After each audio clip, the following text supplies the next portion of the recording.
La princesse Eugénie est la première héritière du trône du pays méridional d'Evron. Patricia n'est toujours pas convaincue que la princesse a renoncé à son mariage avec l'archiduc. L'archiduc se tourne vers Patricia et la regarde tendrement. Il demanda à la jeune fille à quoi elle pensait en ce moment. « Oh, rien du tout. Je me demande juste quand je pourrai avoir ma première danse avec l'archiduc. » Patricia s'empresse de répondre. L'archiduc n'avait pas besoin de savoir qu'elle s'inquiétait de sa relation avec la princesse Eugénie. « Ah oui? Nous allons arranger ça tout de suite. Puis-je vous inviter à entrer, madame ?» Glenn tendit la main à sa promise. Souriante, Patricia place sa paume dans celle de Glenn. Patricia regarde dans la direction de la princesse Diana. Elle craignait que la jeune fille ne se vexe. Diana lui fait un clin d'œil joyeux, montrant ainsi qu'elle n'est pas du tout offensée par Patricia. La chanson préférée de Patricia a commencé à être jouée. Cela a surpris la jeune fille. Glenn lui avoue qu'il a fait quelques recherches pour savoir quel genre de musique elle aime. « Vous avez fait une enquête pour savoir ce que j'aime?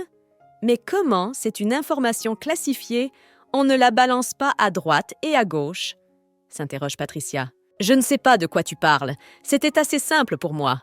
Maintenant, je sais tout de toi, ce que tu aimes et ce que tu détestes. » Glenn répondit par un sourire aux dents blanches. « Il semble connaître tous les secrets que je voulais cacher. On ne peut rien cacher à cet homme, » se dit Patricia avec agacement. « Patricia, j'ai beaucoup de plaisir à danser avec toi.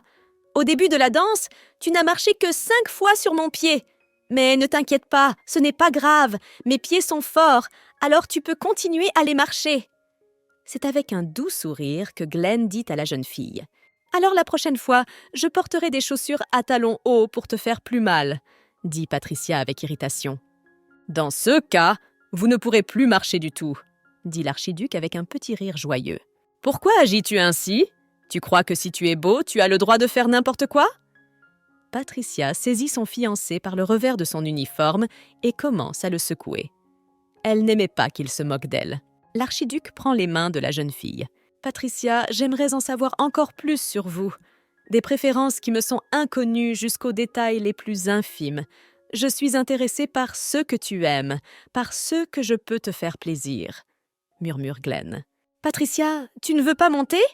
Je pense que notre présence est déjà suffisante.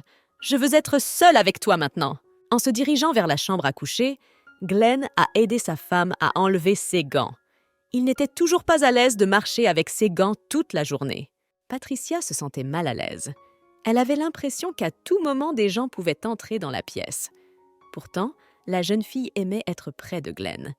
Pourtant, l'archiduc était un homme extrêmement beau. Tout en lui était parfait. 3 jours après les fiançailles, Glenn et Patricia sont enfin partis pour la capitale. D'un côté, la jeune fille s'en réjouit, mais de l'autre, elle est hantée par des pensées angoissantes. Patricia sait exactement ce qui l'attend là-bas. En société, Patricia attirait l'attention de tous. Elle avait peur que les aristocrates comme les hyènes s'approchent d'elle et la pressent. Elle craignait de devenir la risée du monde. Elle savait à quel point la noblesse pouvait être méchante. Près de l'archiduc, Patricia se forçait presque à ne pas penser aux mauvaises choses. Après tout, tant que Glenn était là, sa vie se passait bien. Pour se sentir plus en sécurité, Patricia a invoqué l'esprit d'Undine. Elle l'appelle Unun. Elle a demandé à l'esprit de la protéger. Patricia a été abordée par son fiancé et lui a annoncé qu'il était temps pour eux de partir. Les domestiques chargent tous les sacs dans leur voiture. L'archiduc aide la jeune fille à monter dans la voiture. En remerciement, Patricia embrasse l'archiduc sur la joue. Le lendemain, Patricia prend rendez-vous avec son amie Marina. « Écoute, tu es très belle aujourd'hui !» complimente l'amie de Marina. « Merci, et je le pense aussi. Je suis toujours belle ces derniers temps, pas seulement aujourd'hui, tu ne trouves pas ?» Feignant l'embarras, Patricia demande. Marina regarde son amie avec perplexité. Elle se comportait de façon un peu étrange aujourd'hui. Elle était probablement inquiète ou anxieuse à propos de quelque chose. Patricia et Marina se sont rendues dans la plus grande librairie de la capitale. Dans cette boutique, on trouve des livres pour tous les goûts. Patricia décida d'acheter des romans d'amour. Et il fallait tirer des connaissances de C.S. livres. « Marina, regarde! Aujourd'hui, le ciel est de la même couleur que les yeux de l'archiduc !» s'exclame Patricia, admirative. La librairie était très fréquentée. Mademoiselle Morias se tenait près d'un des rayonnages. Qu'est-ce qu'elle fait ici? On ne peut pas dire que notre rencontre avec elle soit la bienvenue. Marina s'exclama, mais Patricia demanda à son amie de se taire au plus vite. La jeune fille ne voulait pas que mademoiselle Morias les remarque. Je ne pense pas que se cacher ici soit la solution à cette situation. J'ai l'impression que vous et mademoiselle Morias êtes des amis. Ou est-ce que je dis quelque chose de faux? Demanda Marina à son amie. Cela faisait plusieurs minutes qu'elle se cachait de mademoiselle Morias derrière les étagères. C'est vrai, elle a aimé mes romans. Mais le fait que je me cache sous un pseudonyme peut poser des problèmes. Dans la vie normale, je fais semblant de ne pas savoir écrire. Je dis à tout le monde que je dessine, mais que je ne sais pas écrire, se dit Patricia. Je me demande quelle sera la réaction de mademoiselle Morias lorsqu'elle apprendra que j'ai écrit plusieurs livres. Morias est très jolie. Elle doit avoir des hommes qui lui tournent autour tout le temps. J'ai aussi entendu dire qu'elle aimait bien l'archiduc. Mais je ne pense pas que tu doives t'inquiéter pour elle. Tu as l'esprit de la famille Glenn maintenant, dit Marina à son amie. Les filles en ont eu assez de s'asseoir derrière les rayonnages et sont allées au premier étage de la librairie. Patricia a décidé d'offrir un cadeau à son fiancé. La jeune fille a choisi un recueil de poèmes d'amour pour les amoureux. Après la librairie, les filles sont allées au café préféré de Marina. J'ai vraiment envie de manger une pile de crêpes fines et savoureuses et de les boire avec un café fort et sucré. Marina a fait part de ses envies. Dans le café, Patricia a trouvé un chèque d'un montant élevé. Il était évident que quelqu'un l'avait laissé tomber accidentellement.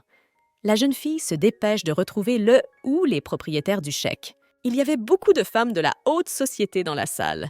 Je me demande laquelle d'entre elles a déposé ce chèque. Maîtresse, ce chèque appartient à la dame aux cheveux bleus. L'esprit incite la jeune fille. Patricia s'est empressée de s'approcher de la jeune fille seule aux cheveux bleus. « Vous avez laissé tomber ça, n'est-ce pas ?» demande Patricia en tendant le chèque. « Merci de me l'avoir rendu. Je pensais l'avoir perdu !» s'exclame la fille aux cheveux bleus. « Et vous êtes une personne inhabituelle. Ne vous méprenez pas, c'est une bonne chose. Puis-je vous offrir une tasse de thé en signe de gratitude ?» Patricia regarde les yeux de la jeune fille. Ils étaient d'une couleur turquoise unique. « J'aimerais bien prendre une tasse de thé avec vous, mais je suis attendue. » Patricia s'empresse de s'excuser. Elle savait que seuls les membres de la famille royale avaient une couleur d'yeux aussi unique. Après avoir discuté avec son amie, Patricia est allée rencontrer l'archiduc. Aujourd'hui, ils ont prévu un rendez-vous romantique. Lorsque Patricia arrive au lieu de rendez-vous, elle aperçoit son fiancé. Il était absolument magnifique aujourd'hui. Il est vraiment venu un peu plus tôt et m'a attendu? Comme c'est gentil, se dit Patricia. Archiduc, vous m'attendez depuis longtemps? Demande Patricia à Glenn. Non, je viens d'arriver. Alors, où allons-nous aller aujourd'hui? Glenn tendit la main à la jeune fille. Patricia lui répondit qu'elle était prête à aller n'importe où avec lui. Elle aimerait aller n'importe où tant qu'il est là pour elle. Patricia, pourquoi es-tu venue ici sans garde? Si tu te promènes seule dans la ville, il peut arriver quelque chose de dangereux. Tu n'as pas à t'inquiéter. Il ne m'arrivera jamais rien de terrible, car j'emmène toujours Undine avec moi. En cas de problème, c'est l'esprit qui peut me protéger. Patricia répondit et montra l'esprit de sa main. Patricia, mais tu ne peux pas utiliser un esprit comme garde du corps, n'est-ce pas? Il doit remplir des fonctions un peu différentes. C'est bien que l'esprit soit toujours avec toi, mais la prochaine fois, tu ferais mieux de prendre un garde, demanda la jeune fille Glenn. Patricia, tes parents t'ont-ils autorisé à jouer le mariage avec moi? Demande Glenn. Le père de la jeune fille était d'accord, mais sa mère s'y opposait fermement. Tu vois, ma mère ne croit toujours pas que toi et moi avons une relation sérieuse. C'est pourquoi elle s'oppose à ce que nous soyons ensemble. Mon frère Cassian aussi est contre. Avec un soupir triste, Patricia avoue. Patricia a suggéré à Glenn de soudoyer sa mère en lui offrant toutes sortes de cadeaux. La femme ne résisterait pas si son futur gendre commençait à la couvrir de cadeaux. Patricia et Glenn sont allés dans une bijouterie. Ils ont décidé de choisir un cadeau qui plairait à sa mère. L'archiduc propose à Patricia d'offrir à sa mère une broche en forme de caniche. Cette broche était ornée de perles noires. La broche a coûté une somme considérable. Bien sûr, l'archiduc n'a pas beaucoup de goût. Comment vais-je présenter cette étrange broche à ma mère? Que dois-je lui dire maintenant pour ne pas l'offenser? L'esprit de Patricia s'emballe. Archiduc, la broche est certes magnifique, Mais elle ne plaira probablement pas à ma mère. Ma mère préfère les bijoux plus modestes. Elle aime les classiques, dit la jeune fille à Glenn. En tant que fiancée de l'archiduc, Patricia se sentait mal à l'aise. C'est la première fois qu'elle est servie par autant de monde. Les vendeuses leur tournaient autour, leur offraient quelque chose. Ils ne cessaient de leur adresser des sourires bienveillants. « Je viens seulement de réaliser ce que c'est que d'avoir du pouvoir. Il existe en effet une stratification dans notre société. Avant, c'était un magasin unique. Maintenant, c'est une bijouterie qui ne convient qu'aux riches, » pense Patricia avec nostalgie. « Je suis entrée dans ce magasin plusieurs fois avec Marina. Nous n'avons acheté qu'un ou deux petits bijoux.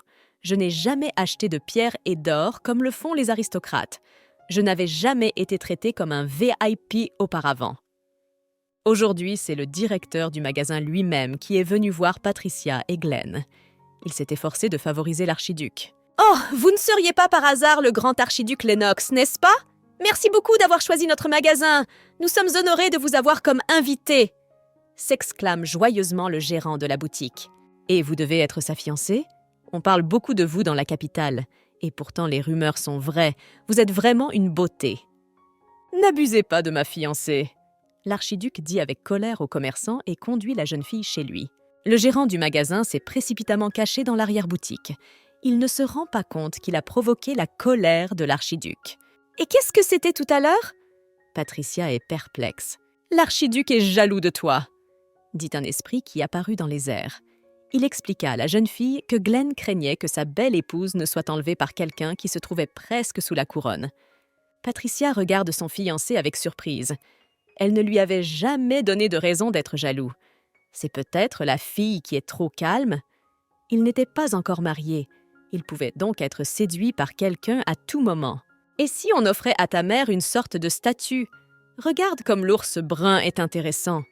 Mais j'ai du mal à choisir pour ta mère. Je ne connais absolument pas ses goûts. » Avec un lourd soupir, l'archiduc avoue à la jeune fille. Glenn a dit à sa fiancée qu'il n'avait aucun problème à lui acheter un chapeau, une robe ou même des chaussures. Le problème, c'est qu'il est constamment fixé sur elle et qu'il devine facilement ses goûts et ses tailles. L'archiduc est-il aussi fan de moi que je le suis de lui? Est-il comme moi auparavant, en train de rêver constamment de moi? S'étonne Patricia. Tu vois, comme je pense constamment à toi et que j'analyse tes décisions et tes actions, je peux dire instinctivement si tu vas aimer telle ou telle chose, explique Glenn à la jeune fille. Archiduc, je veux vous dire que je vous aime beaucoup. Je t'aime plus que je ne le pense. Patricia avoue en prenant les mains de son fiancé dans les siennes. Alors prouvez-le-moi à l'entraînement, demanda Glenn à la jeune fille. Il lui embrasse doucement la main. Premièrement, nous ne sommes pas seuls maintenant. Il y a des employés de ce magasin autour de nous. Deuxièmement, je pourrai tout vous prouver après le mariage. Et troisièmement, il n'y a pas lieu de se laisser distraire. Nous sommes venus ici pour choisir un cadeau pour ma mère. Embarrassée, Patricia dit. Lorsque Glenn a enfin pu choisir un bijou pour sa future belle-mère, il est parti à la recherche de sa promise. La vendeuse lui dit que Patricia est partie dans la salle de repos. « Belle dame, voulez-vous me dire votre nom? J'ai eu le coup de foudre pour vous, » dit le marquis Rosewalt à Patricia. Il venait de rentrer d'un voyage à l'étranger et ne savait pas grand-chose de l'actualité.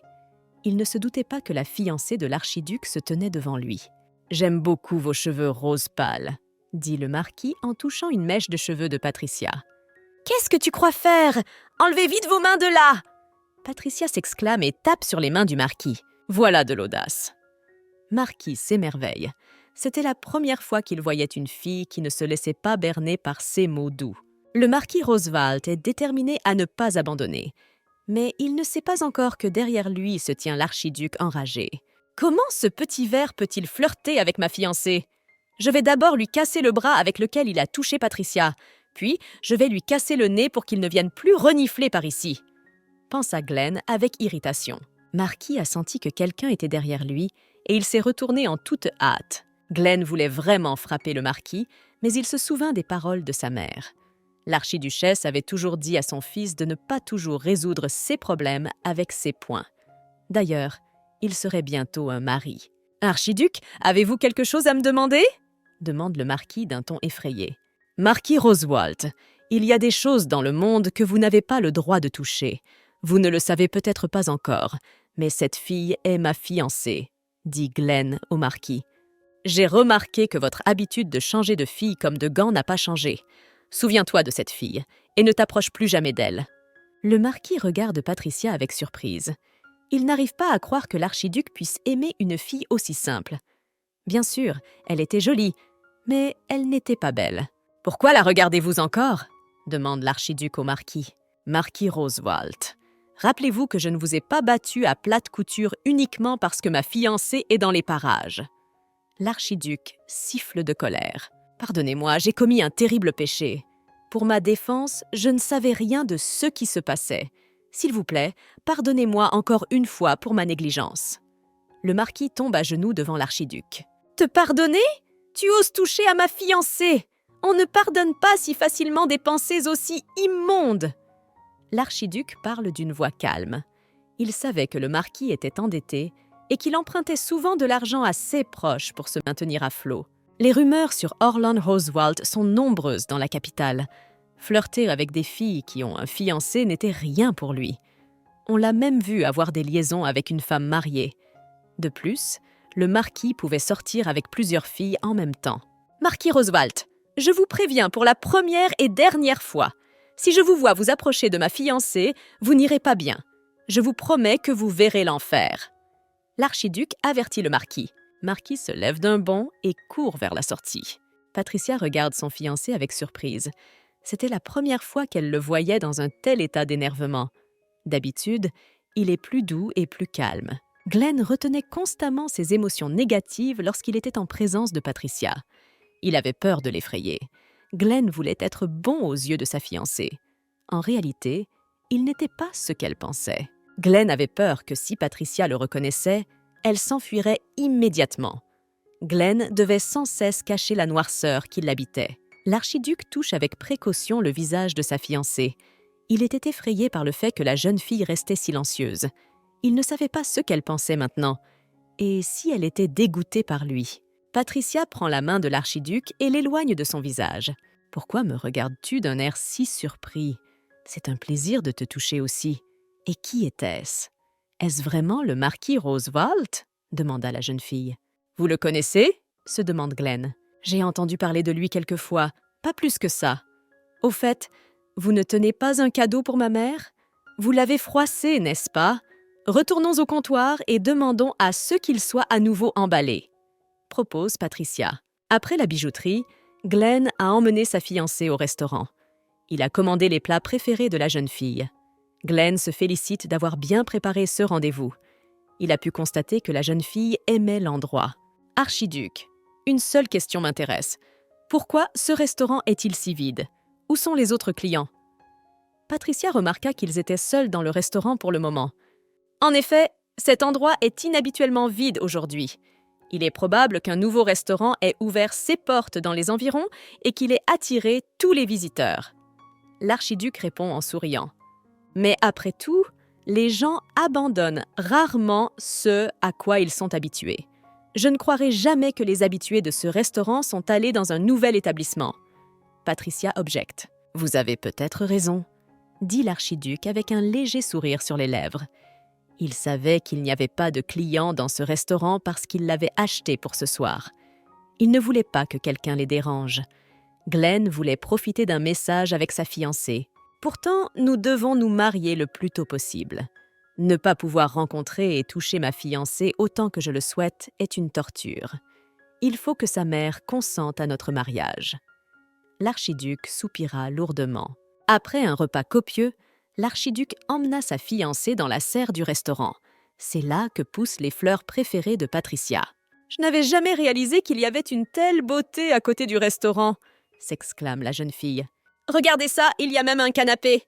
Patricia s'est empressée de s'asseoir sur le canapé.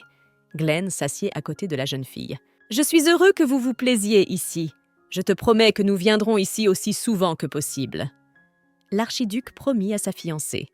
Patricia s'est accrochée à lui en signe de gratitude. « Au fait, j'avais complètement oublié. J'ai un cadeau pour toi. » Patricia sort de son sac le livre de poésie qu'elle a acheté.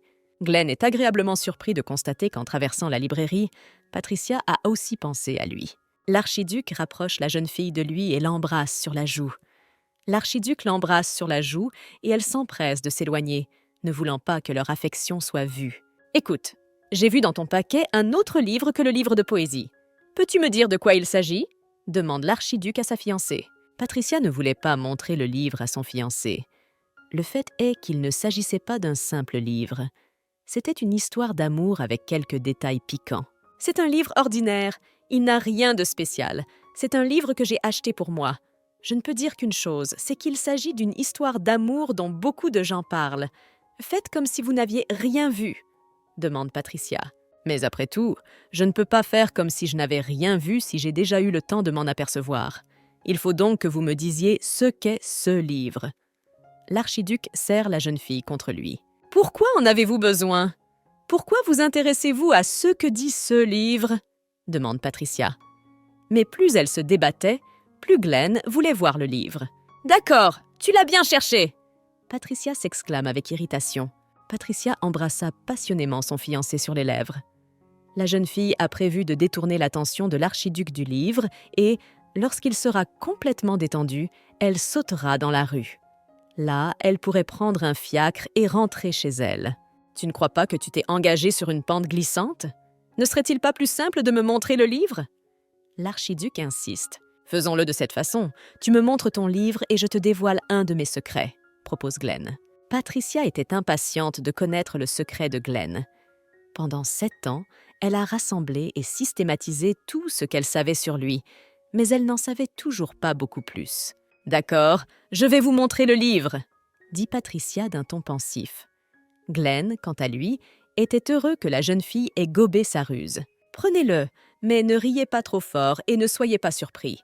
Et j'attends de toi que tu me dises un secret. »« Regardez ce livre intéressant, le titre est obscène », s'exclame Glenn après avoir parcouru quelques pages du livre. « Princesse, comment as-tu pu perdre ton chèque de banque ?» s'interroge Mélanie.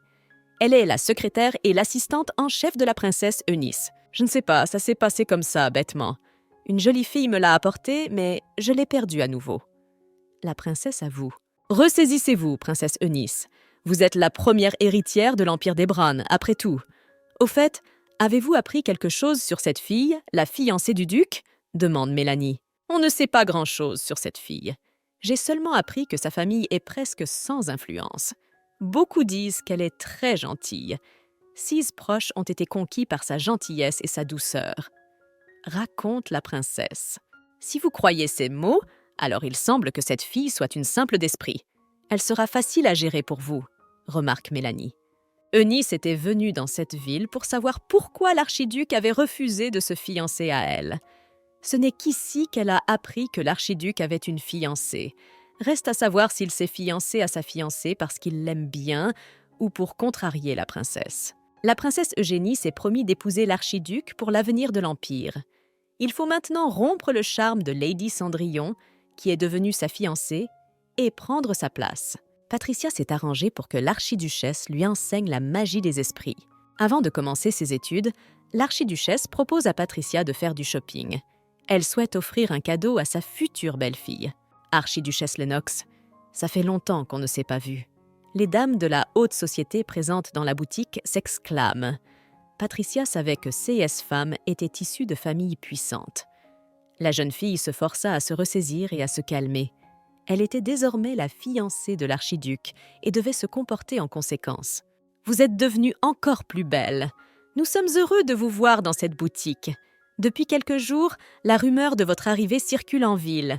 La fille à côté de vous ne serait-elle pas la fiancée de Glenn? Je crois que je l'ai vue à la fête de fiançailles. » Patricia affiche un sourire joyeux et salue les dames. « Quelle charmante jeune fille vous êtes! Pouvez-vous nous dire comment vous avez rencontré l'archiduc? Nous sommes très intéressés de savoir comment vous avez réussi à courtiser cet imbécile. Pour être honnête, ces fiançailles nous ont beaucoup surprises. » Les dames continuèrent à s'exclamer. Patricia ne sait pas quoi répondre à cette question.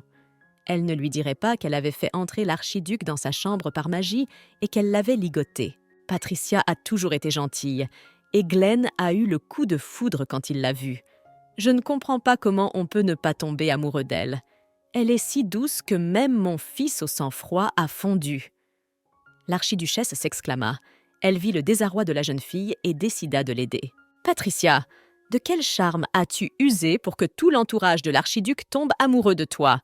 demandent les dames de la société à la jeune fille. Patricia ne comprenait pas pourquoi Glenn et ses parents étaient si gentils avec elle. Elle venait d'une famille simple et n'avait pas de qualité particulière. Dans le magasin, Patricia croise par hasard son fiancé Glenn. « Glenn, tu es un rusé. Je sais que tu es venu ici exprès. Tu veux perturber ma communication avec Patricia. » L'archiduchesse s'exclame en voyant son fils. « Mais j'ai eu envie de passer du temps avec elle aujourd'hui. Et puis, Patricia est ma fiancée, donc je pense qu'elle n'appartient qu'à moi. » Glenn commence à se justifier. « Mais cette fille est ma future belle-fille. Arrêtez de tout accaparer !» L'archiduchesse continue de s'emporter. En rentrant chez elle, Patricia a vu son frère Cassian dans le salon. « Qu'est-ce que vous faites ici ?» s'étonne Patricia. « Je suis venue ici pour m'entraîner. Je veux tester mes compétences », expliqua Cassian à la jeune fille. « Et qu'est-ce qui vous pousse à vous entraîner dans ma maison ?» demande l'archiduc. « Voilà, mon cher frère, tu as signé ton propre arrêt de mort », pensa Patricia avec jubilation.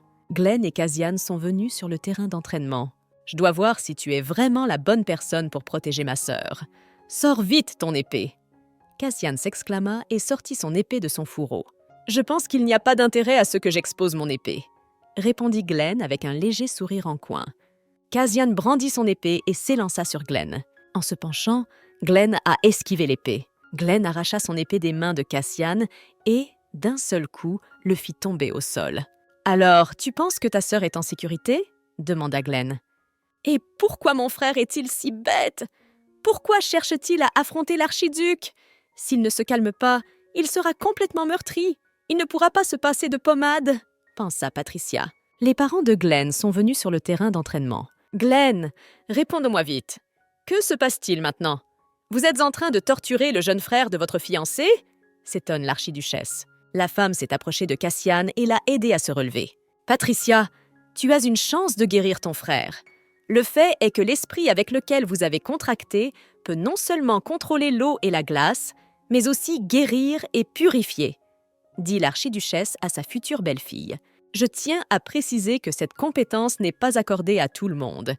Il n'y a qu'une dizaine de lanceurs de sorts dans le monde entier qui en sont capables.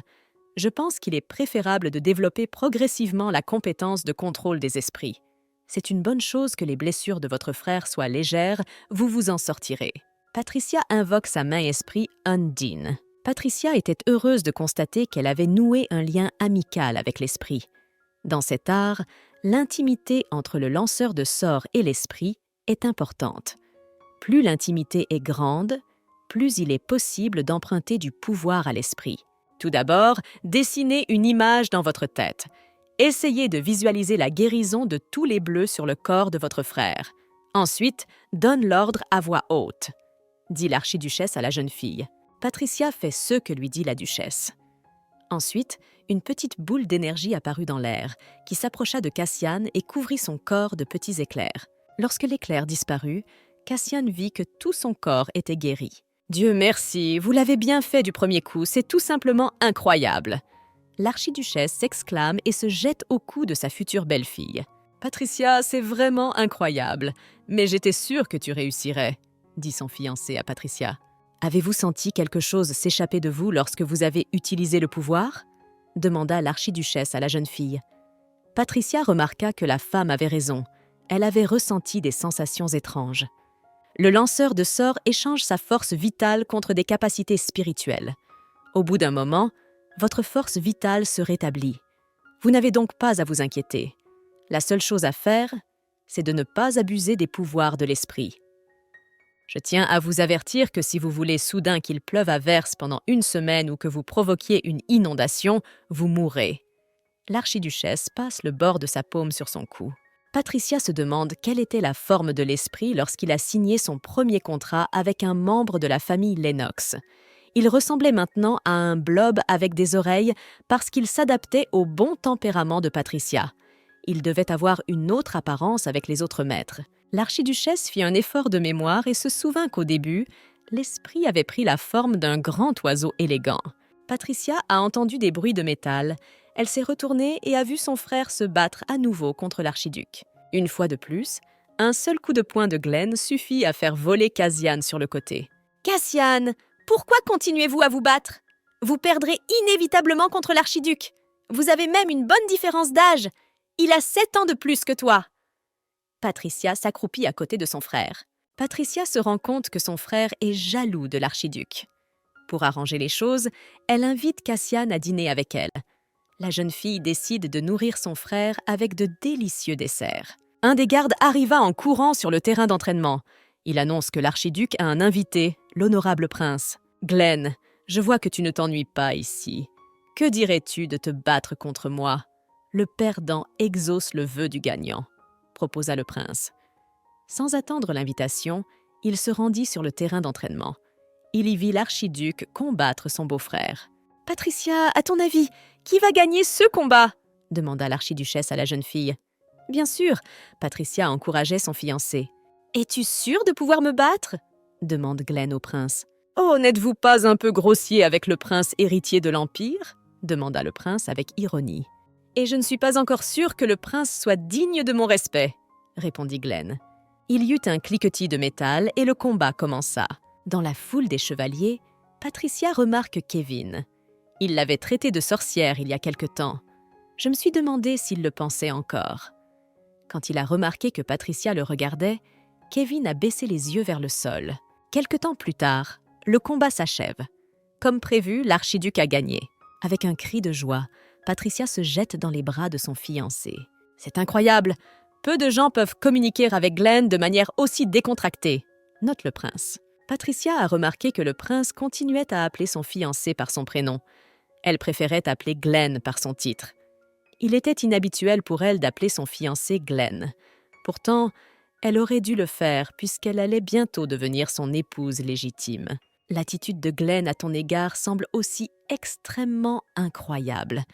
Il est si gentil avec toi. Tout cela semble très intéressant vu de l'extérieur. J'aimerais bien savoir ce qui te rend si spécial. Le prince dit pensivement en se tournant vers Patricia. La jeune fille savait que si l'archiduc ne l'aimait pas, la plaisanterie du prince pouvait détruire sa famille. Si le prince avait une conscience, il devrait admettre que c'est lui qui a fait ça. Il ne devrait pas faire comme s'il n'y était pour rien. Patricia, il est évident, à voir votre visage, que vous ne m'aimez pas. Mais j'ai quand même très envie de mieux vous connaître. Accepterez-vous mon invitation quand je vous l'enverrai ? Le prince regarda Patricia dans les yeux. Patricia se fige craintivement sur place. Elle devina que le prince l'invitait en public pour qu'elle ne puisse pas lui refuser. Si elle refusait maintenant, ce serait le comble de l'irrespect. « Et pourquoi ma fiancée devrait-elle accepter votre invitation ? Vous ne croyez pas que vous dites des bêtises ?» demanda Glenn au prince à l'improviste. « Et pourquoi pensez-vous que ce sont des bêtises ? Je veux juste mieux connaître votre fiancée. Je m'intéresse à elle. Elle me semble être une fille un peu particulière. » Le prince Arthur répond à l'archiduc. « De plus, Patricia est votre fiancée, pas votre femme. Vous n'avez pas le droit de lui interdire de venir chez moi en ce moment. »« Tu n'en as pas assez de la vie ?» demanda Glenn en attrapant le prince par la peau du cou. « Calme-toi, Glenn. Tu te souviens de ce que j'ai dit en arrivant ici ? Que le perdant exaucerait le souhait du gagnant. Je crois que notre combat n'est pas encore terminé. D'ailleurs, je tiens à préciser que j'aime bien Patricia. » Le prince éloigna la main de Glenn du col de sa chemise. Qui aurait cru que le prince héritier était aussi cinglé ? Cassian est mécontent. Après le départ du prince, la tension règne dans la maison. L'archiduc est particulièrement agité. Je me doutais bien qu'Arthur n'était pas tout à fait dans un état adéquat, mais je ne pensais pas qu'il agirait de la sorte. L'archiduchesse soupire lourdement. Patricia est assise en silence dans son fauteuil préféré. Elle était très curieuse de savoir comment son fiancé se sentait en ce moment. Glenn était monté dans sa chambre et n'en était pas ressorti depuis des heures. Pensait-il vraiment que je le quitterais pour le prince ? Pensa Patricia, horrifiée par ses propres pensées. « Il faut que je monte tout de suite !» s'exclame Patricia en se levant d'un bond de son siège. Patricia a frappé à la porte de la chambre de Glenn, mais personne ne lui a répondu. Après avoir attendu un moment, Patricia ouvrit brusquement la porte. Soudain, elle s'est retrouvée face contre terre sur la poitrine de Glenn. Il s'est avéré qu'il se trouvait à ce moment-là à l'extérieur de la porte. Patricia a entouré le visage de Glenn de ses bras et l'a embrassé passionnément sur les lèvres. Patricia elle-même ne se rend pas compte de la raison de son geste. Elle voulait remonter le moral de Glenn et un baiser était le meilleur moyen de le faire. La jeune fille savait que ces derniers temps, beaucoup de gens parlaient de leur mariage. C'était probablement la raison pour laquelle le prince héritier était venu aujourd'hui. « Patricia, sache que je ne te laisserai jamais partir. Si tu t'intéresses soudain à Arthur… » Glenn commença à dire, mais la jeune fille l'interrompit. Elle n'aurait jamais de sentiments romantiques pour le prince. Elle le détestait en ce moment. « Archiduc, pour moi, tu seras toujours le premier. Il en a été ainsi, et il en sera toujours ainsi. Et même face à la mort, cela ne changera pas. Je ne peux pas imaginer aimer quelqu'un d'autre. » Patricia s'exclame. Elle saisit fermement les revers du peignoir de Glenn. « Et en fait, je t'aime !» Embarrassée, Patricia bafouille. Elle se sentait complètement idiote à ce moment-là. C'était la première fois que la jeune fille avouait son amour à quelqu'un. « Merci, Patricia, de m'avoir dit de si belles choses. Tu sais, moi aussi je t'aime. » dit l'archiduc en prenant sa fiancée dans ses bras. Glenn a amené la jeune fille sur son lit. Il s'assit à côté d'elle. « Patricia, je suis heureux que tu sois venue me soutenir. Tu as raison, j'étais inquiet. Non, je suis encore inquiet maintenant. Et encore une fois, je veux te dire que je ne suis pas une aussi bonne personne que je t'ai semblé l'être au début. En fait, je suis une personne très égoïste. Par rapport à moi, tu es un ange.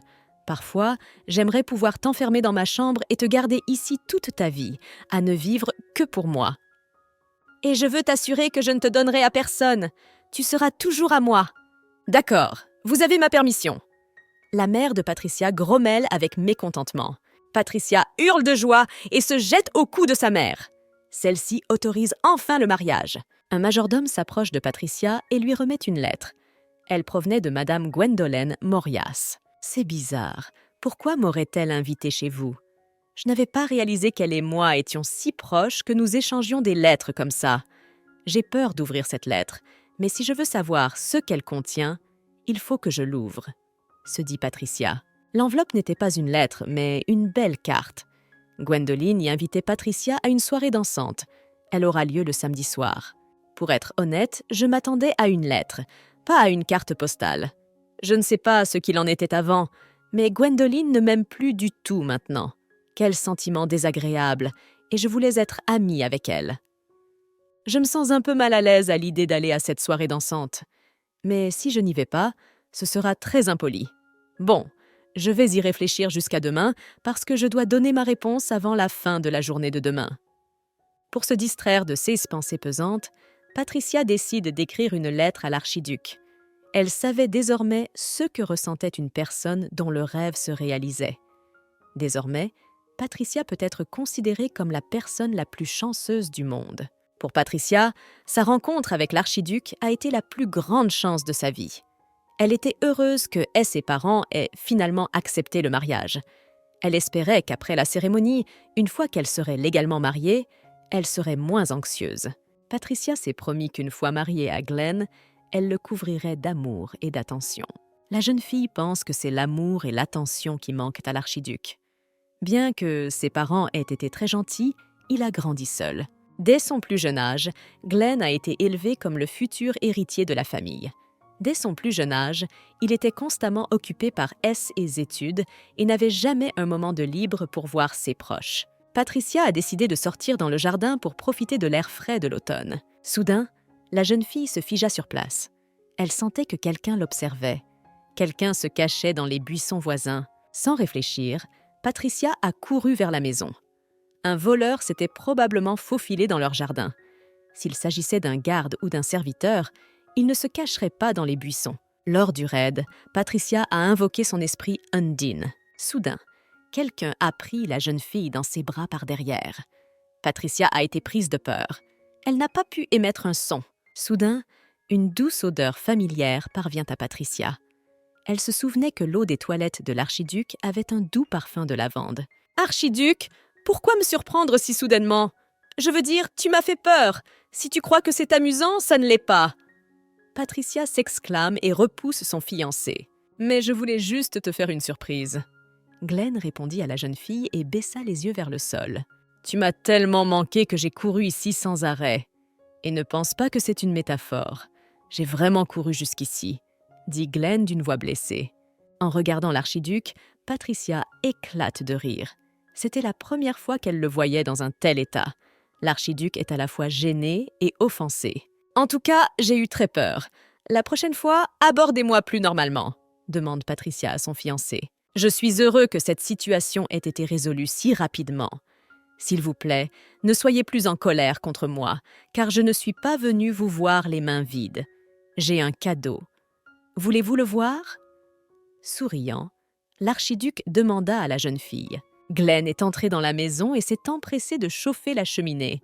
C'est la fin de l'automne, et il craint que sa fiancée ne prenne froid.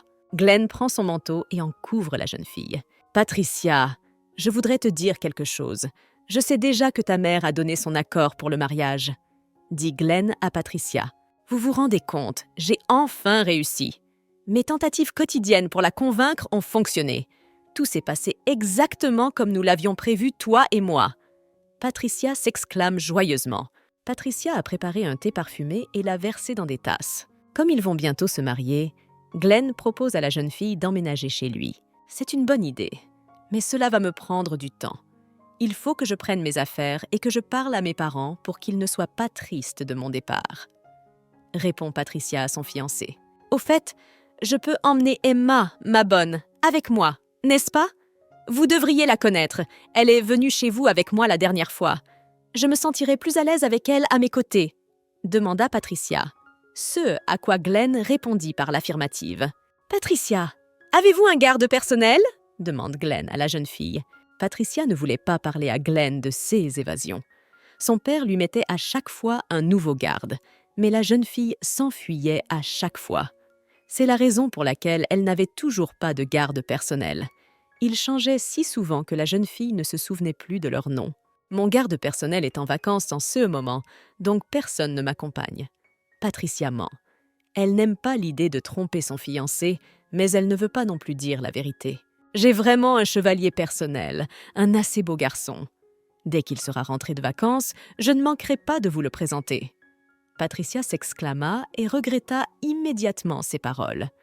Pourquoi avait-elle dit que son garde était beau? « Tu veux dire qu'il est plus beau que moi ?» demanda Glenn d'une voix frustrée. La jeune fille n'arrive pas à savoir si l'archiduc plaisante ou s'il est sérieux. « Bien sûr, mon cher archiduc est le plus bel homme du monde, » dit Patricia en serrant Glenn dans ses bras. « Tu essaies de me calmer comme ça? Quel lapin sournois tu fais ?» Glenn chuchota à l'oreille de la jeune fille. Patricia a décidé de rappeler à Glenn qu'il avait promis de lui faire un cadeau. Elle ne veut pas qu'il se remette à parler du beau gardien. Sans dire un mot, Glenn sortit de sa poche un médaillon orné de bijoux. « Ouvrez-le » demande Glenn. « Archiduc, qu'est-ce qui ne va pas avec votre visage? Il a l'air extrêmement embarrassé en ce moment. J'ai l'impression que tu es sur le point de pleurer. Quelque chose ne va pas?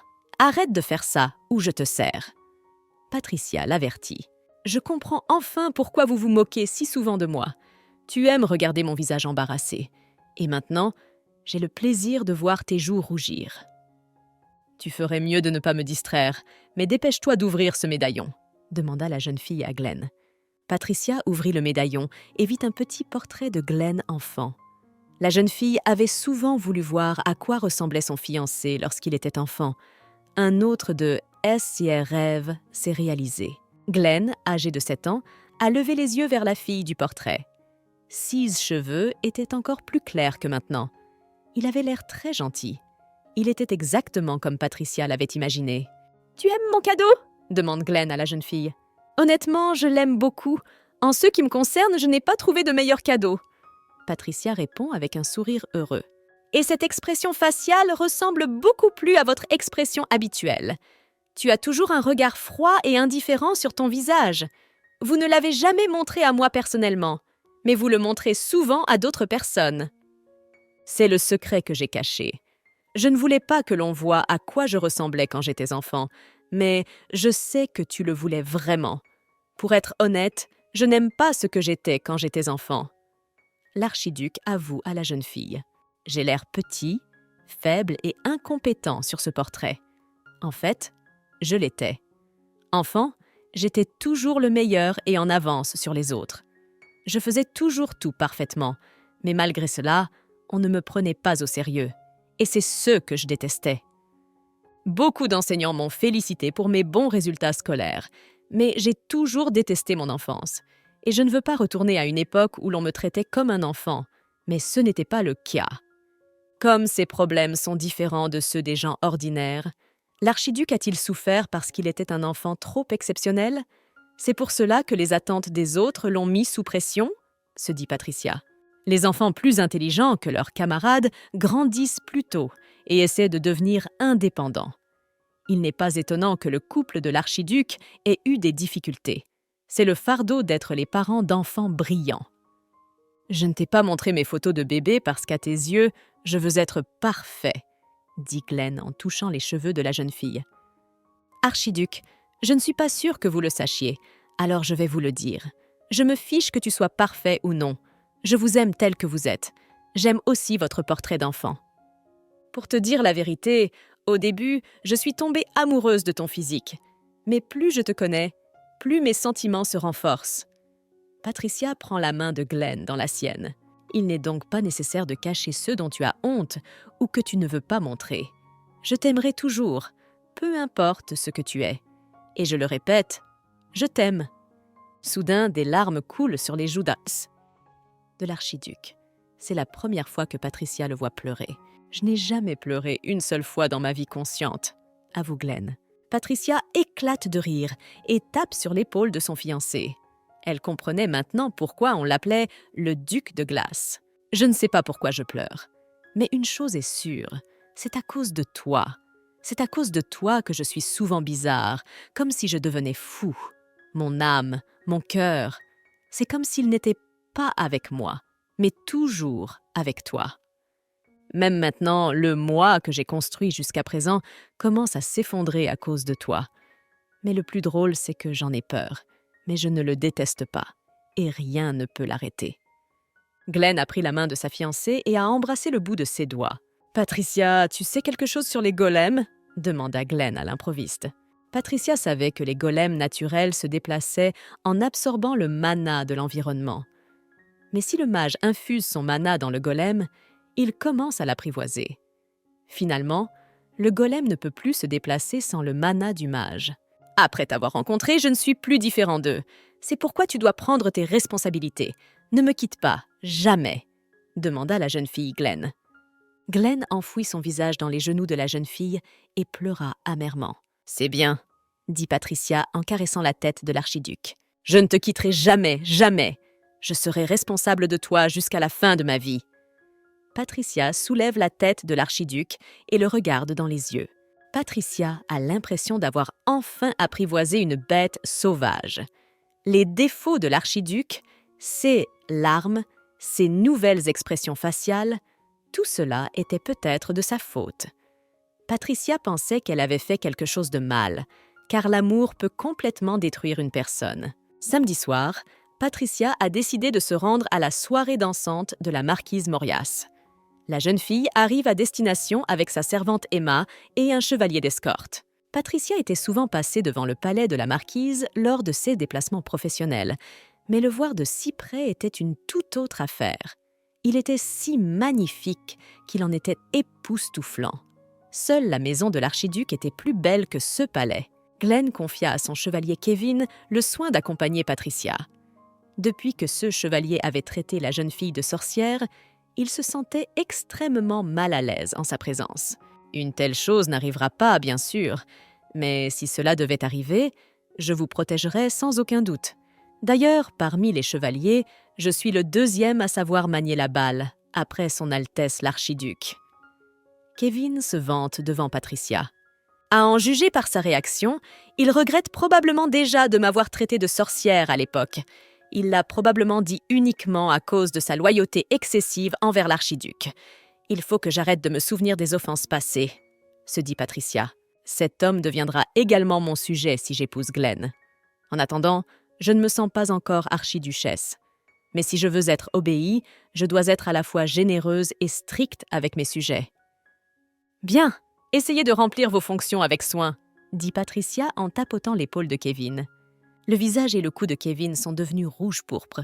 Knight avoue à la jeune fille qu'il est un peu inquiet. « Tu n'as pas à t'inquiéter, tout se passera parfaitement. » Patricia encourage son chevalier. Patricia a remarqué que sa bonne Emma n'aimait pas Kevin. Elle ne savait pas pourquoi et ne voulait pas le découvrir. Patricia espérait qu'avec le temps, les deux deviendraient amis. Patricia était elle-même nerveuse à l'idée de ce banquet. Elle n'avait jamais participé à une fête de ce niveau. De plus, elle était devenue la fiancée de l'archiduc, ce qui ne manquait pas d'attirer l'attention. Patricia connaît la plupart des participants au banquet, mais il y a aussi ceux qu'elle voit pour la première fois. Outre l'aristocratie locale, des artistes parrainés par la marquise Morias assistent à la fête.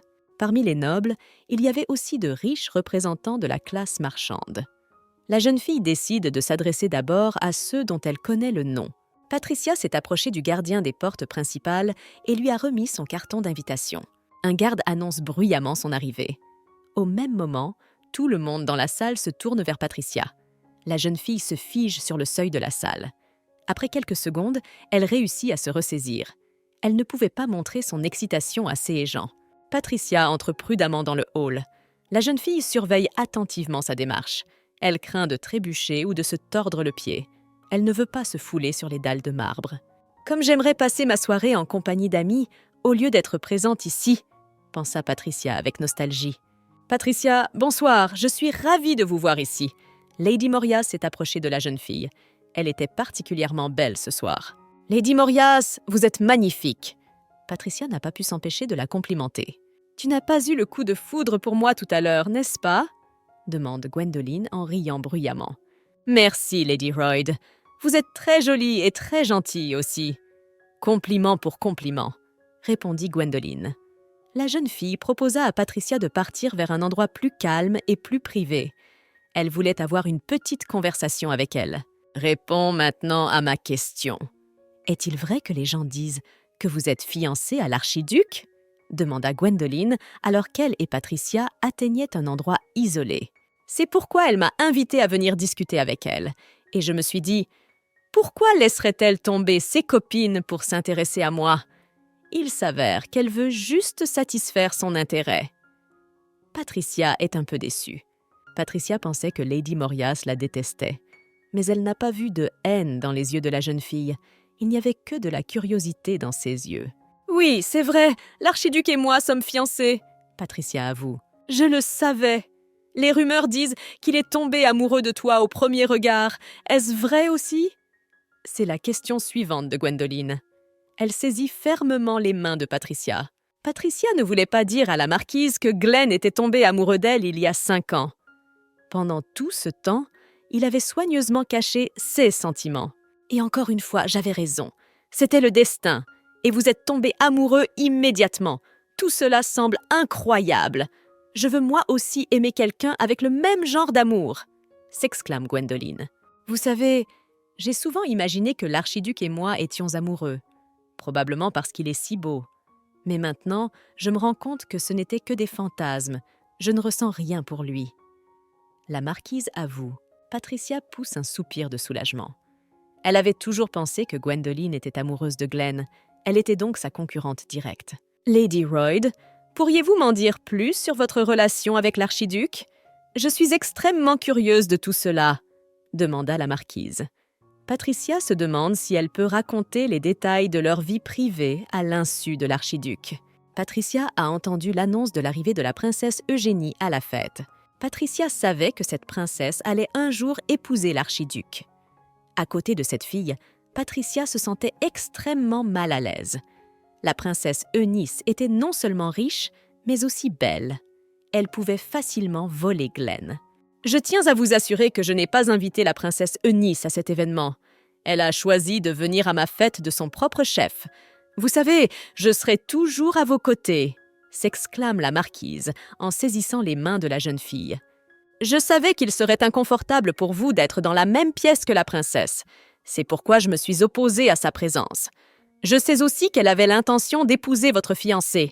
Vous risquez donc d'avoir des malentendus. Je voudrais vous rappeler que vous êtes la fiancée de l'archiduc et que personne ne peut empêcher cela.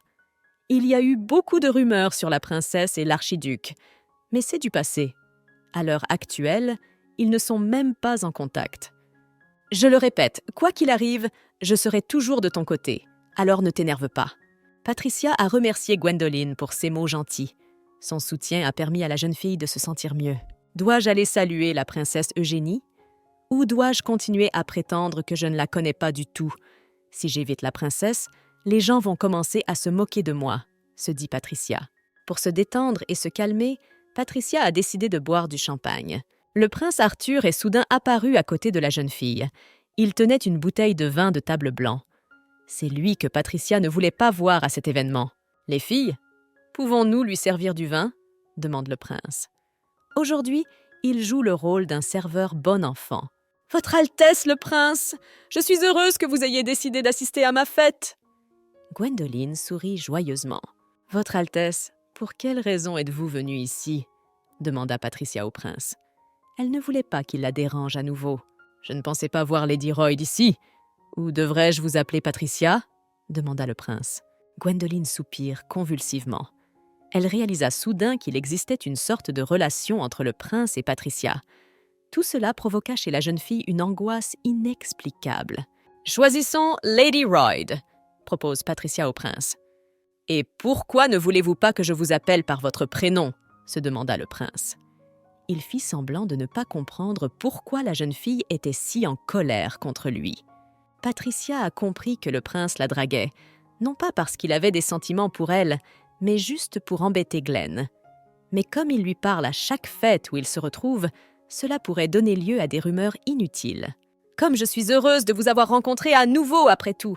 C'est vous qui avez trouvé mon chèque !» Patricia est abordée par la princesse Eugénie, qui sourit joyeusement. « Archiduc, si vous êtes si inquiet pour votre fiancé, pourquoi ne l'avez-vous pas accompagné à la fête ?» demande son secrétaire à Glenn. « Je vois que vous n'arrivez pas à vous loger. Laissez-le ici tel qu'il est, je le ferai moi-même. » Glenn ne s'est pas laissé convaincre longtemps. Il enfile sa veste et se rend au palais de la marquise Mauriace. Au départ, Glenn avait prévu de venir vers la fin de la fête, juste pour raccompagner Patricia. Mais sa secrétaire avait raison. Il voulait être près de sa fiancée en ce moment. Glenn imagine la surprise de Patricia lorsqu'elle l'aperçoit au banquet. Les invités de la soirée savaient que la marquise Mauriace, plus âgée, avait invité Patricia et la princesse Eugénie à cette fête pour prouver à son entourage que la première n'était pas digne de porter le titre d'archiduchesse. Les aristocrates locaux doutent que la jeune fille, devenue du jour au lendemain la fiancée d'un homme aussi important, puisse assumer son nouveau titre. La plupart des personnes présentes pensent que Patricia Royd n'est rien. La marquise Mauriace, la plus âgée, ne peut accepter que sa fille ait été battue par une femme du village. La femme a l'intention de ruiner la réputation de Patricia afin que l'archiduc envisage de l'épouser. Bien sûr, Patricia avait l'air très modeste face à la princesse. Elle venait d'une famille de comtes pauvres. La famille Royd n'avait rien de spécial. Regardez comme elle se laisse facilement égarer. Cette péquenaude manque de grâce et d'éloquence. Si elle continue à se comporter ainsi, elle sera tout simplement écrasée. Jubila Seigneur marquise Mauriace. Qui aurait cru que nous nous rencontrerions dans un endroit comme celui-ci? Je m'appelle Eunice Ebran. Puis-je connaître votre nom? demanda la princesse à Patricia. Eugénie pouvait voir que la jeune fille qui se tenait devant elle était confuse. Elle ressemblait à un lapin effrayé. Voici Lady Patricia Royd, la fiancée de l'archiduc. Il présente la jeune fille à la marquise Mauriace. La princesse s'est figée de surprise. Elle ne s'attendait pas à rencontrer la fiancée de l'archiduc lors de cet événement. Je vois que l'archiduc est un bon juge de caractère. Je pensais qu'il n'aimait pas tout le monde. Quelle découverte inattendue, dit la princesse en se ressaisissant. J'ai entendu dire que le banquet de ce soir mettait en vedette certains des meilleurs artistes de l'Empire. Aimeriez-vous entendre jouer de la harpe, Patricia? Suggère la princesse Eugénie. Hélas, cela ne marchera pas. Nous avons déjà pris des dispositions pour que Lady Royd vienne avec moi écouter le piano. Le prince Arthur s'est immiscé dans la conversation. Mais après tout, j'ai été la première à inviter une fille à écouter des instruments de musique. La princesse Eugénie objecte. Ce n'est pas tout à fait exact. J'ai invité Patricia à m'écouter jouer du piano avant même que vous ne nous contactiez.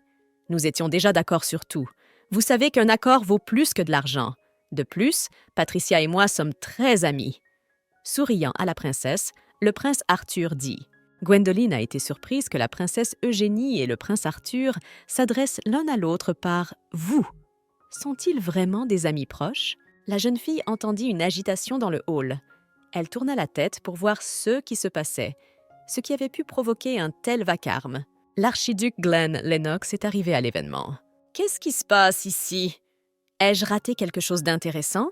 demandent les filles à l'approche de l'archiduc. L'archiduc remarqua que l'ennuyeux prince Arthur et la princesse qui insistait pour se marier étaient rassemblés au même endroit.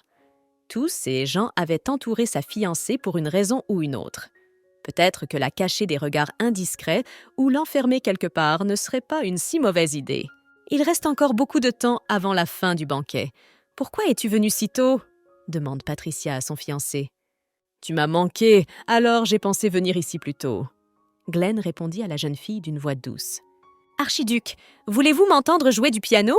demande Patricia. « Attendez, vous m'avez dit l'autre jour que vous ne saviez absolument pas jouer d'un instrument de musique !»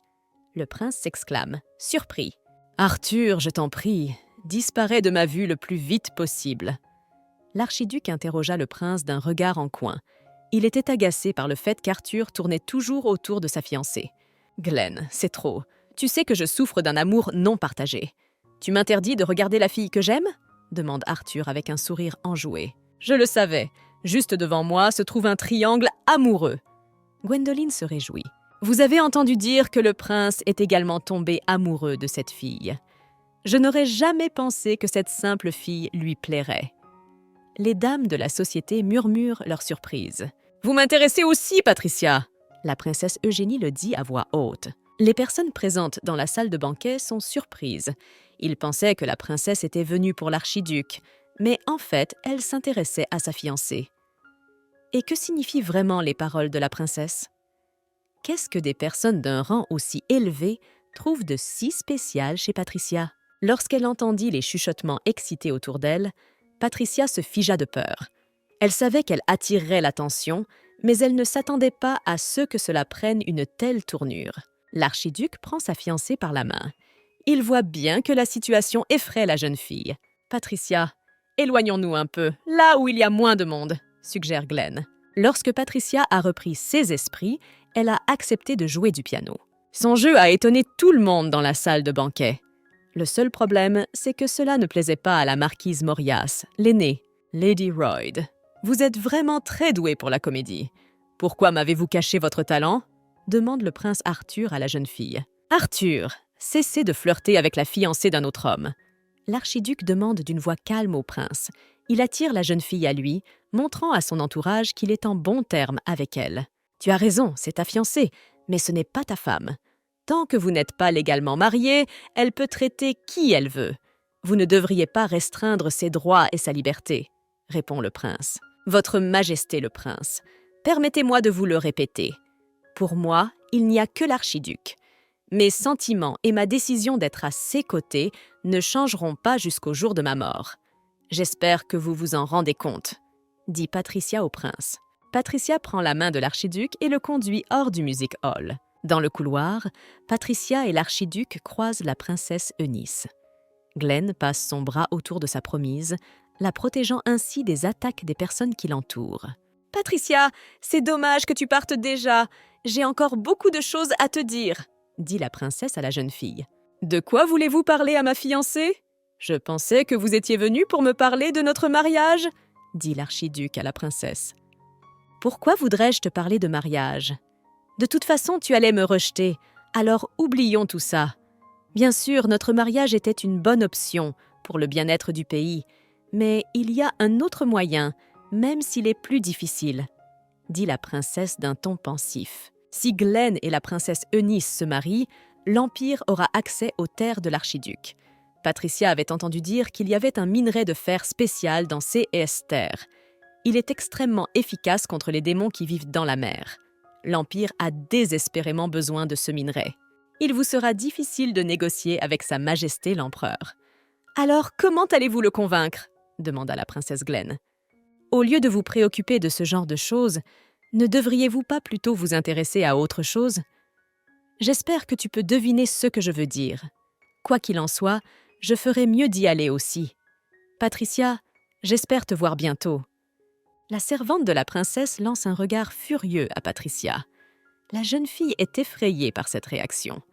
Patricia ne comprenait pas pourquoi la servante de la princesse réagissait ainsi, car elle n'avait rien fait de mal. Emma et Kevin saluent joyeusement leur maître. « Il ne s'est rien passé à ce banquet ?» L'expression du visage de l'archiduc me fait un peu peur. Sa servante Emma chuchote à l'oreille de Patricia. Patricia regarda son fiancé. Emma avait raison. Après avoir rencontré la princesse Eunice, Glenn s'était comporté un peu différemment. Sur le chemin du retour, Glenn réfléchissait intensément à quelque chose. Il n'a pas prêté attention à la mariée assise à côté de lui. Ce comportement de l'archiduc a effrayé et contrarié Patricia. « Pourquoi me regardes-tu si attentivement ?» demanda finalement Glenn à la jeune fille. Patricia attire l'archiduc vers elle et l'embrasse passionnément sur les lèvres. Elle voulait le distraire de ses pensées troublées. « Patricia, qu'est-ce que je vais faire de toi ? Parfois, j'aimerais tellement pouvoir t'enfermer pour que personne d'autre ne puisse t'admirer. » Regardant tendrement sa fiancée, Glenn dit « Je suis heureux que vous ayez répondu au prince Arthur de cette façon. Même si je ne peux pas me détendre complètement, je me sens mieux. Merci pour cela. » Glenn passa doucement son bras autour de la jeune fille. Patricia regarde avec envie le paysage qui s'offre à elle par la fenêtre. Elle comprenait les sentiments de l'archiduc. S'il y avait une fille qui lui tournait autour tout le temps, elle serait jalouse et inquiète aussi. « Patricia, je suis très heureux qu'à partir de demain, nous vivions sous le même toit que toi. Comme ça, je pourrais te voir beaucoup plus souvent, » dit Glenn en souriant à la jeune fille. L'archiduchesse est également heureuse de vivre sous le même toit que sa future belle-fille. Elle l'aime bien. L'archiduchesse a promis à Patricia de l'aider à trier ses affaires. En s'approchant de la maison, Patricia aperçoit Glenn sur le balcon. L'archiduc prononça joyeusement le nom de sa fiancée. Sans réfléchir longtemps, Glenn sauta du balcon sur la plateforme devant sa fiancée. « Archiduc, que diable faites-vous ? Mon cœur a failli sortir de ma poitrine de peur !» s'exclame Patricia. « Ne vous inquiétez pas, c'est courant chez Glenn. Mon fils a des capacités physiques phénoménales. Sauter comme ça ne lui fera pas de mal, » explique l'archiduchesse. Glenn décide de raccompagner Patricia dans sa chambre. Patricia est ravie de sa chambre. Non seulement il y avait un grand dressing avec un grand nombre de robes, mais il y avait aussi une commode remplie de bijoux de famille. Le soir, Glenn décide d'offrir à la jeune fille un cadeau de sa part. Glenn a offert à sa fiancée un pyjama en forme de lapin blanc. « Patricia, je suis sûre que ce pyjama vous plaira. Portez-le, s'il vous plaît. » Même si Patricia n'aime pas que Glenn la compare à un lapin, la jeune fille enfile quand même son pyjama. Elle ne voulait pas paraître inculte ou ingrate. « Patricia, ce pyjama te va très bien. » Le lendemain, l'archiduc ne descend pas au petit déjeuner. Il dit au domestique qu'il n'a pas faim. Patricia s'approcha prudemment du bureau de son fiancé et jeta un coup d'œil prudent à l'intérieur. Elle voulait voir l'archiduc. Glenn écrivait attentivement quelque chose sur une feuille de papier. Patricia, désolée pour son fiancé, est allée chercher sa bonne Emma pour lui demander de lui apprendre à faire des desserts simples.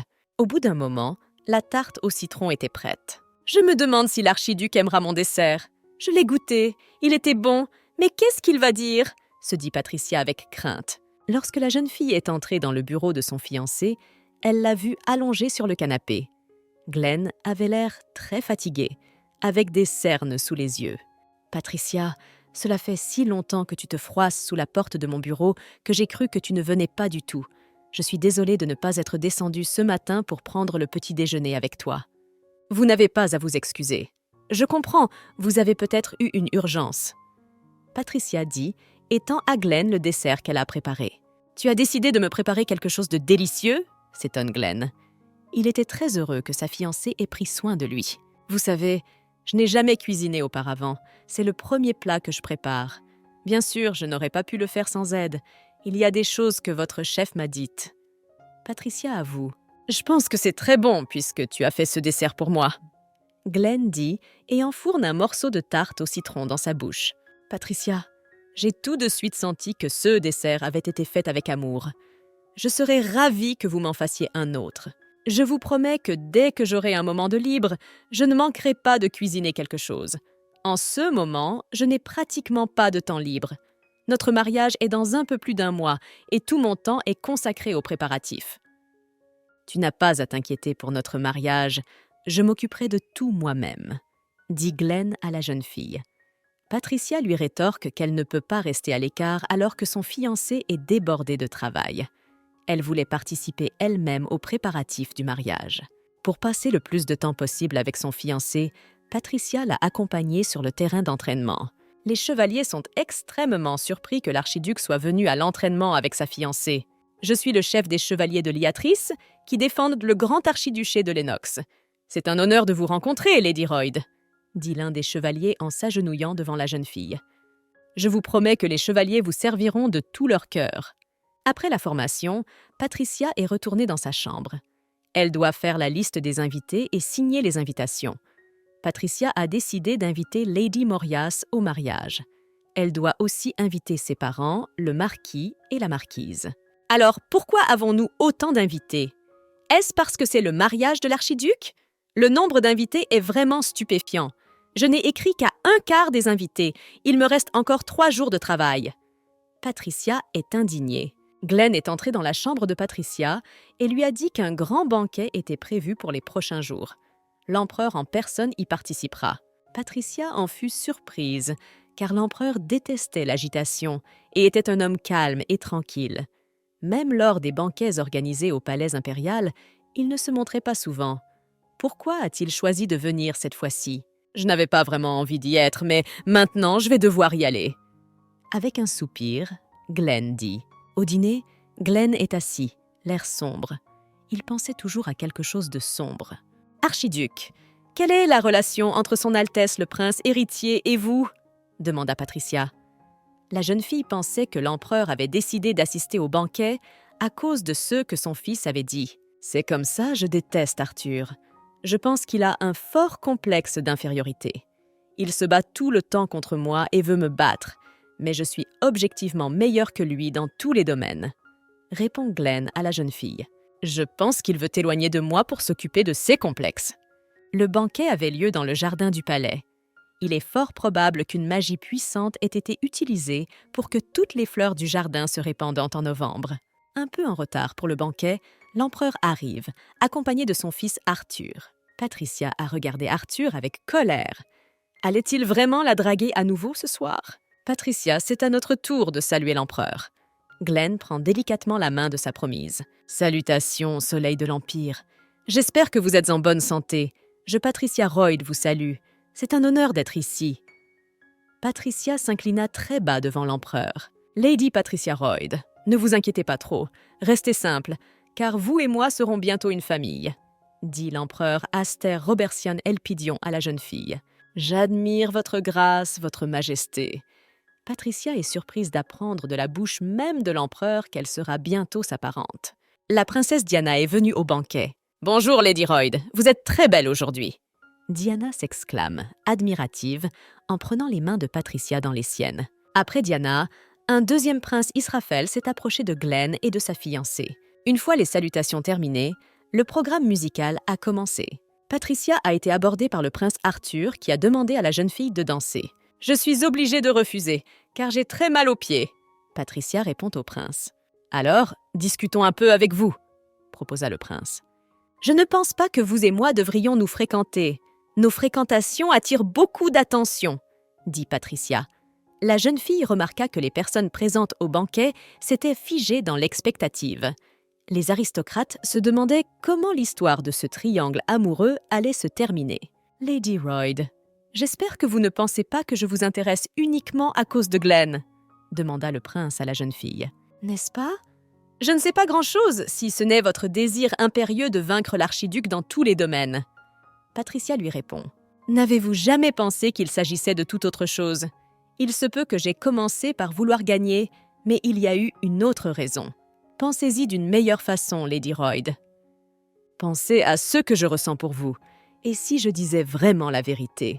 chuchota le prince à l'oreille de la jeune fille. « Prince Arthur, n'est-il pas temps de laisser partir Lady Royd ?» demande la comtesse Elsa Requet en s'approchant. Patricia et moi avions convenu d'une rencontre préalable. La comtesse propose à la jeune fille de faire le tour du jardin. En se promenant dans le jardin, Patricia apprécie l'arôme des fleurs et des herbes odorantes. Elle aime les boissons infusées à la menthe, au romarin et à la citronnelle. Soudain, Patricia et Elsa entendent un grand bruit. On aurait dit que quelqu'un avait fermé la porte avec fracas. Elisa et Patricia se précipitent vers la sortie principale du jardin, mais le portail est verrouillé. Les filles sont prises au piège. Nous avons 2 possibilités, enfoncer les portes ou attendre que quelqu'un vienne à notre secours, se dit Patricia. Soudain, l'esprit de sa main, Undine, lui rappelle qu'elle a toujours un assistant et qu'elle a donc 3 options dans cette situation. « Maîtresse, comment as-tu pu m'oublier ?» demanda l'esprit avec ressentiment. « Lady Elisa, je veux vous réjouir en vous disant que j'ai un esprit contracté. Je vais maintenant demander à Undine de raconter aux gens ce qui s'est passé. Nous ne sommes pas loin de la salle de banquet, cela ne prendra pas longtemps. » « Attendez, ne pensez-vous pas qu'il serait préférable que votre esprit s'adresse à des personnes spécifiques ? Pensez à ceux qui pourraient nous venir en aide. » Lady Elisa propose son idée. Patricia en conclut qu'ils ont été enfermés ici pour une raison et que c'est probablement quelqu'un du banquet qui l'a fait. Mais qui était visé par cette personne? Patricia ou Lady Elisa? Patricia envoie Undine trouver l'archiduc et lui raconter ce qui s'est passé. « Lady Elisa, ne vous inquiétez pas, l'esprit est très intelligent et l'archiduc ne tardera pas à venir. Dans quelques minutes, nous serons sortis. » Patricia rassure Lady Elisa. Soudain, un incendie s'est déclaré dans le jardin, juste à côté des filles. Glenn chercha sa fiancée du regard. Il y a quelques instants, elle était à ses côtés, puis elle avait brusquement disparu. Glenn est parti à la recherche de Patricia. Glenn a senti une grosse goutte d'eau voler à côté de son visage. C'était probablement l'esprit de contact de Patricia. L'archiduc s'est empressé d'attraper l'esprit dans son poing. Si l'esprit est ici maintenant, où est Patricia? Lady Elisa, le feu se propage rapidement. Essayez de rester près de la porte, demanda Patricia. Elle espérait vraiment que l'esprit parviendrait à trouver Glenn à temps avant qu'il ne brûle vif ici. Soudain, Patricia entend la voix excitée d'Undine. Elle ordonne à l'esprit d'éteindre le feu le plus rapidement possible. Le jardin est rempli de grandes éclaboussures d'eau. Quelques minutes plus tard, le feu était complètement éteint. D'un coup de pied, l'archiduc ouvre la porte principale du jardin. Glenn fit irruption dans le jardin et serra sa fiancée contre lui. Si quelque chose tournait mal et qu'Undine ne le retrouvait pas, aujourd'hui déjà, l'archiduc risquait de perdre sa fiancée pour toujours. Cassian, tout excité, se précipite dans le jardin. « Cet homme paiera sûrement pour ce qu'il a fait », dit Marina sans cacher sa colère. Marina invoque sa main-esprit et lui ordonne de fouiller le palais et de trouver l'incendiaire. Pour accélérer le processus, Patricia envoie son esprit à la recherche de l'incendiaire. Glenn a emmené sa femme dans une pièce vide pour lui donner une chance de se rétablir. Au bout d'un moment, l'esprit d'Undine s'est envolé dans la pièce. L'incendiaire a été retrouvé. Il s'agit de Baron Rugg. Mais pourquoi a-t-il fait ça? Qu'est-ce qui l'a motivé? Et qui, dans cet incendie, voulait-il détruire? Visait-il Patricia ou Lady Elisa? Et la question la plus importante de toutes, le baron a-t-il agi seul ou a-t-il été poussé par quelqu'un d'autre?